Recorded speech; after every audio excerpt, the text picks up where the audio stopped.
Namaskar. In previous lecture we are studied about what is cytology and stem cells. Today we are going to start the second part of this chapter. The link of previous lecture is in description box. During further development, these cells form any type of cell, different type of tissue and perform different functions in the body.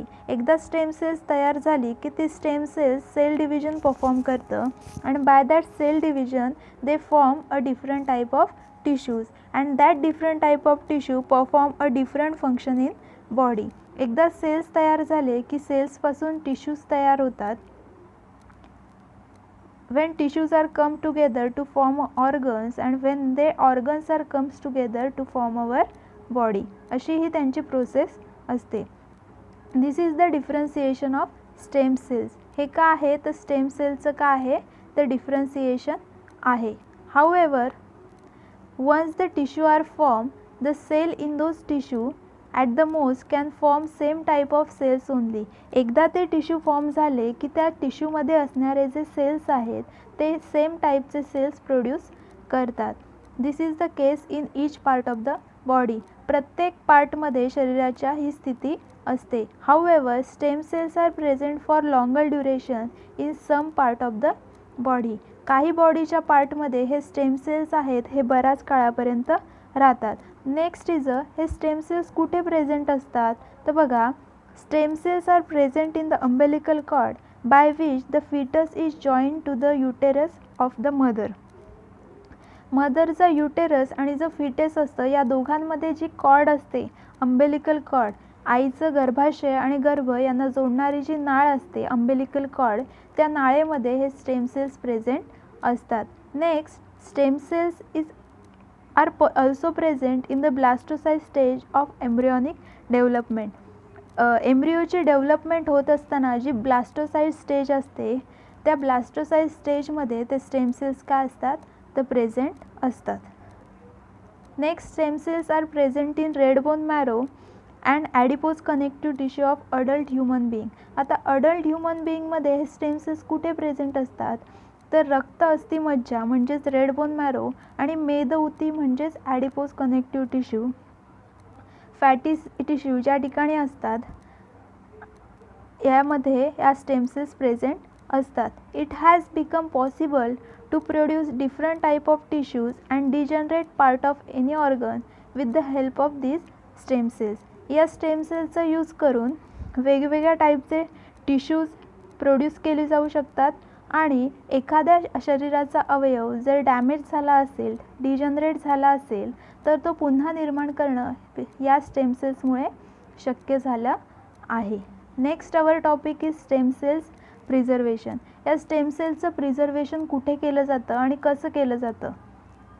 For the purpose of preservation stem cell samples are carefully collected from sources like cord blood, red bone marrow और embryo blastocyte and are kept in small sterile vials.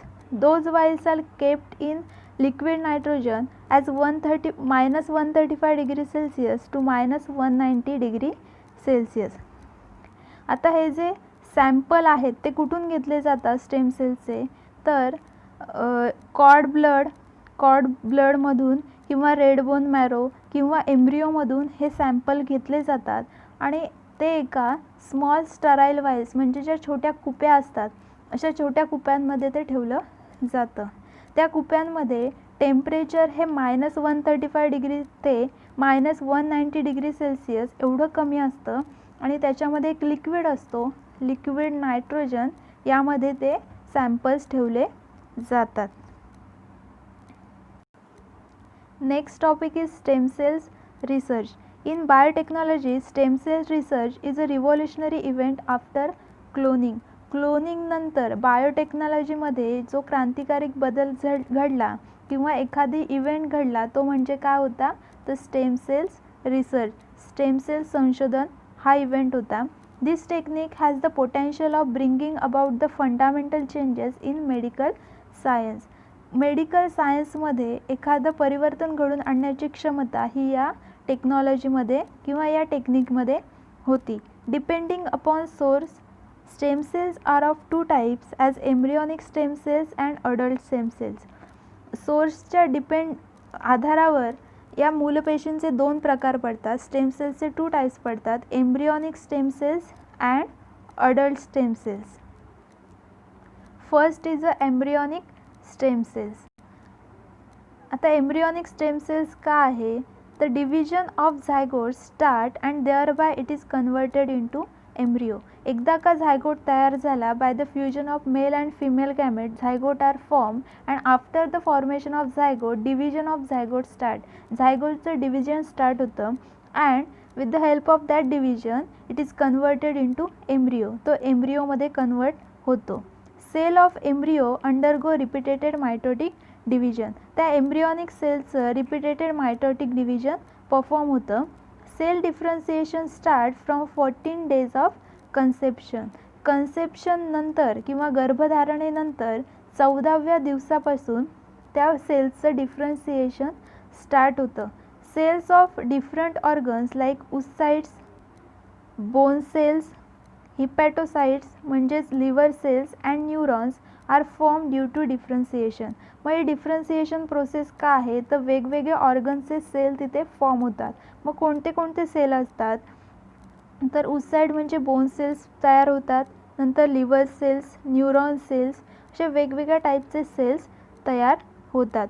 Embryonic cell before differentiation are called embryonic stem cells. मग हे differentiation होण्याच्या आधी जे embryonic cells असतात त्यांना बोलतात embryonic stem cells. These are the embryonic stem cells. 220 different types of cells in human body are formed from single type of cell that is embryonic stem cells. Human बॉडीमध्ये 220 different टाईपचे cells हे तयार होत असतात एका single सेलपासून आणि ती सिंगल सेल असते embryonic stem cells. Thus, stem cells are primary type of undifferentiated cell with self-multiplying ability and they are parent cell of all type of human cell. म्हणून स्टेम सेल्सला अनडिफरन्शिएटेड सेल्स म्हटलं जातं with self multiplying ability. स्वतःला multiple करण्याची किंवा सारखेच वेगवेगळे cells तयार करण्याची क्षमता ही त्यांच्यामध्ये असते. And they are parent cell. एक पॅरेंट सेल्सपासून नवीन डॉटर सेल्स तयार होतात म्हणून त्याला काय बोलतात parent cells of all type of human cells. And this property of stem cells is called pluripotency. या स्टेम सेलच्या प्रॉपर्टीला प्लुरिपोटेन्सी म्हणजे बहुविधता असं म्हटलं जातं. It has been found that if these stem cells are collected well before the beginning of differentiation on 14 days, that is during 5 to 7 days, and culture with certain biochemical stimulus in laboratory, as per the stimulus they can transform themselves into desired type of cells, thereby tissues and finally into organ. 14व्या दिवसापासून त्या ज्या cells आहेत त्यांच्या डिफरन्शिएशनला सुरुवात होते. मग 14 दिवसाच्या आधी म्हणजेच 5 किंवा 7व्या दिवशी जर त्या पेशी तिथून आपण काढून घेतल्या किंवा त्या स्टेम सेल्स त्या सोर्समधून आपण काढून घेतल्या, एम्ब्रियोमधून काढून घेतल्या, तर त्या स्टेम सेल्सवर लॅबोरेटरीमध्ये काय केलं जातं त्याच्यामध्ये काही प्रयोग केले जातात. Okay. Certain biochemical stimulus in laboratory. As per the stimulus they can transform themselves into desire type of cells. आणि त्यांना आपल्याला हवं त्या टाईप ऑफ सेल्समध्ये काय केलं जाऊ शकतं कन्वर्ट केलं जाऊ शकतं आणि मग त्या सेल्स थ्रू त्यांना टिश्यूमध्ये convert and finally organ form होऊ शकतो. Next is adult stem cells. Stem cells can be obtained from body of adult person. Adult personच्या बॉडीमधून सुद्धा स्टेम सेल्स कलेक्ट करू शकतात. There are 3 main sources of stem cells in body of adult person. adult पर्सन्समध्ये 3 main source असतात तिथून आपण stem cells मिळवू शकतो. First is a stem cells obtained from red bone marrow. Red bone marrow म्हणजेच अस्थिमज्जा जो असतो रक्त अस्थिमज्जा या ठिकाणूनही आपण स्टेम सेल्स घेऊ शकतो.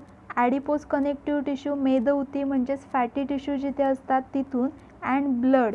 अडल्ट माणसाच्या ब्लडमध्ये सुद्धा स्टेम सेल्स प्रेझेंट असतात. Besides stem cells can be obtain from cord blood immediate after birth. म्हणजे नुकताच जन्माला आलेलं जे बाळ असतं त्या बाळाच्या नाळेमध्ये सुद्धा, त्याच्या कॉर्डमध्ये सुद्धा काय असतं तर स्टेम सेल्स असतात. तिथून सुद्धा आपण स्टेम सेल्स कलेक्ट करू शकतो. These are the 2 types of stem cells. First is a embryonic stem cells and second is a adult stem cells. Next is a uses of stem cells.